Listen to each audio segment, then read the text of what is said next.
برای ملت مسلمان و متدین تاجیکستان از طرف شما ملت قهرمان و متدین افغانستان هست که در راه حق ثابت قدم باشید، در مسیر حق ثابت قدم باشید، صبر و استقامت را فراموش نکنید، خصوصا قشر خواهران مسلمان ما، خواهران مؤمنه ما، سمیوار ثابت قدم باشید، آسیوار ثابت قدم باشید و خدیجوار در راه الله ثابت قدم بمانید. این سختی ها روزی به پایان میرسد و این مشکلات روزی به پایان میرسد و بساط ظلم ظالمین جمع می شود و الله سبحانه و تعالی آه مظلومین را می شنود و ظالمین را سرنگون می گرداند.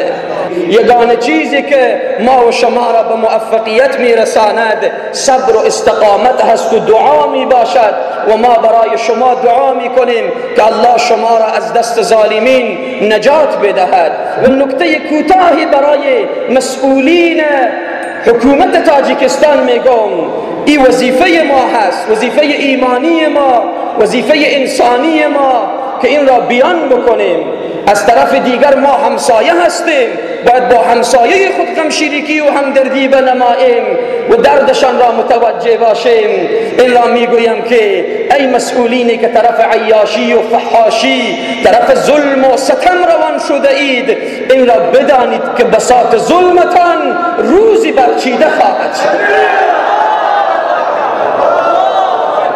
فرعون چگونه ظلم کرد، نمرود چگونه ظلم کرد و به این اواخر بیایید ببینید که ظالمینی که به چهار اطرافتان بودن چگونه از بین رفتن. ظلم بقا ندارد، از بین می رود.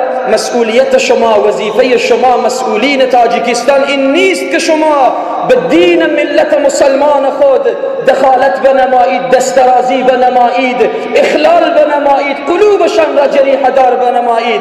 مسئولیت شما مسئولین این است که رفاه اجتماعیشان را بسازید. امروز در تاجیکستان بیکاری بیداد می کند، امروز در تاجیکستان فحشا بیداد می کند، امروز در تاجیکستان انواع و اقسام مشکلات هست. آیا شما این مشکلات را دور نمودید که حالا می آیید به حجاب یک زن مسلمان دسترازی می کنید؟ مطمئن باشید که این اعمال و این دستورات شما و این کارها آرامش را سلب می کند از شما، آرامش را از شما میگیرد. بیایید نگاه کنید حکومت افغانستان را، بیایید ببینید این مسئولین را که ملت در کنار حکومت و حکومت در کنار ملت خود با آرامش زندگی میکنند. چرا؟ امنیت هست. الحمدلله که در کارهای دنیایی خدمات صورت گرفته به خاطر که بر محور اسلام میچرخند. اسلام هست که آرامش را می آورد، اسلام هست که امنیت را می آورد، اسلام هست که خوبی ها را دارد. شما متوجه باشید مسئولیت شما این نیست که دین مردم را به هم بزنید، مسئولیت شما این نیست که قلوب را جریح دار کنید، مسئولیت شما این است که مشکلات مردم را حل بنمایید، کار برایشان پیدا کنید. این قرن 19 نیست که به مانند اتاتورک در ترکیه و فلانی در تاجیکستان و فلانی در افغانستان نام نمیگیرم و فلان شاه در ایران در قرن 19 آمدن که مردم را طرف فسق و فجور بکشانند. او دوران تمام شد. به زبان خود شما میگم حالا که آزادی بیان هست، حالا که حقوق بشر هست، مفاهیم آزادی هست، شما کجا روان هستید؟ طبق قانون سکولاری خود شما نباید شما به ادیان دیگران دخالت بنمایید، نباید به برنامه‌های دینی دیگران دخالت بنمایید. دخالت نمودن به عقیده مسلمان، به شعائر دین مسلمان، اینها مشکل ساز هست، آرامش را سلب می کند، امنیت را دور می کند. ما نمی خواهیم که امنیت تاجیکستان به هم بریزد.